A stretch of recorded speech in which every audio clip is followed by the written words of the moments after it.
Ready? I'm Joe Kakos, and we own Kakos Market, which is a store, fine wine, liquor, beer shop in Birmingham, Michigan. It actually originated in ancient Mesopotamia. We're talking 6,000 years BC. And basically, they would take the local ingredients, which were grains, their local water, and somewhat by accident started fermenting beers. That spread out through Egypt, the rest of the Middle East, and the rest of civilization as people interacted more and more. The Belgians, for example, have been making beer for at least 500 years because of the Trappist monks. And the Trappist monks would make their beers using ingredients that were found in or around the monastery.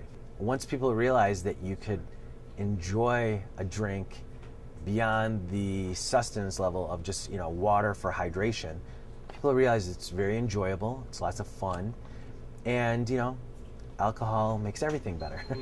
The origins of beer in the U.S.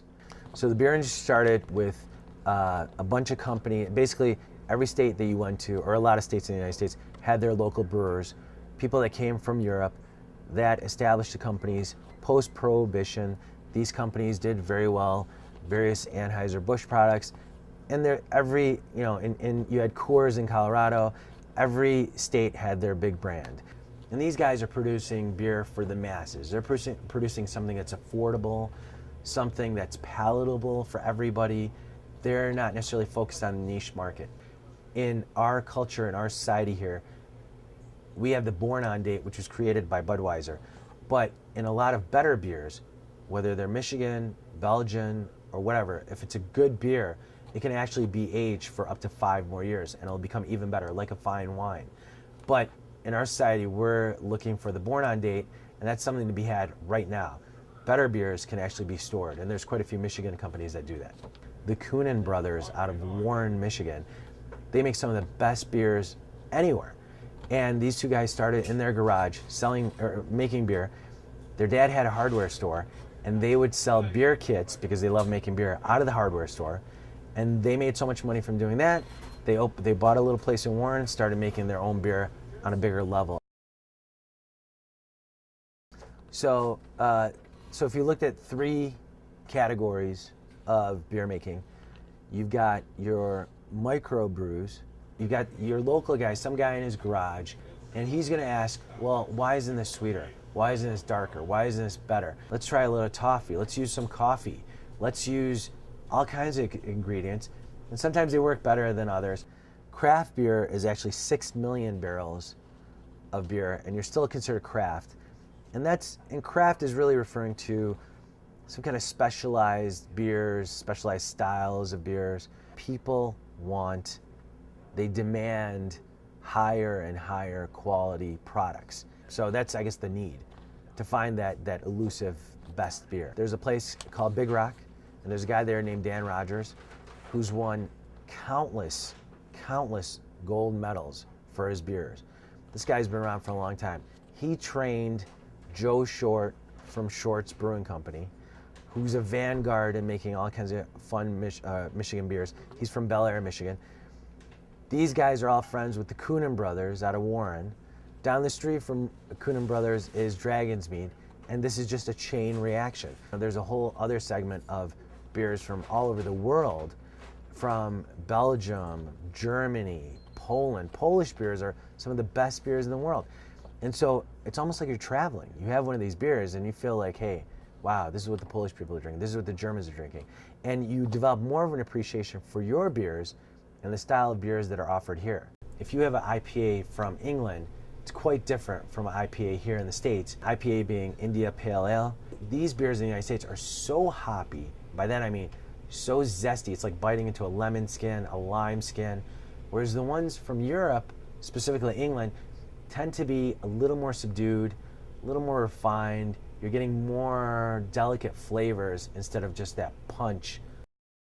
So I break it down into simple flavors that people recognize. So what happens is people come in and they'll say to me, what's your best beer? What do you recommend that'll taste great? Totally vague, general questions. And what I do is I use deductive reasoning. For when a customer comes in here, I can't just say, oh, that's a great beer, try that. I have to really know whether I like it or not, what it tastes like, how weighty it is, how hoppy, what the alcohol content is. Because in the end, my customer has to be happy. If they're happy, they'll come back to me. And they'll trust me if they want a recommendation for next time. And 9 times out of 10, I'm on the money. Then I'll ask them, what have you had before that you really liked? What do you want it to taste like? Are you going to have it by itself or with a meal? Is this for you? Is it a gift? And we start deducing what they'll like. And again, most of the time, I can pretty much hone in on the flavors that they're looking for. It really breaks down to ales and lagers. For a hoppy beer, something that can be citrusy, zesty, layers of flavor, and then we talk about alcohol content. On the flip side, porters and stouts will be caramelized, rich, molasses, cocoa, nougat flavors, all kinds of things. So I really have to use adjectives that will appeal to the average person, not just to the quote-unquote beer geek. So body is the weight, how big the beer is going to be. Like a Pilsner, which has like not a huge body, just kind of slim, clean, light. Or you could have something like a porter or a stout, which is weighty, big, round, caramelized, ripe fruit notes. That's what body is referring to. So head refers to how much that frothiness, that white top that you get on the beer. So drinkability kind of applies to being more general, approachable, easier drinking, that kind of thing. Art implies creativity. Art implies being ahead of the curve. So in the case of Dogfish Head, they're really vanguards, trendsetters. Beer, again, is everybody putting their 2 cents into it and creating certain styles, certain weights, certain flavors. And I think that's where the artistic or the art comes into beer. And, it's a fun thing. It's a fun hobby to have. Fun hobby to have. Fun hobby to have.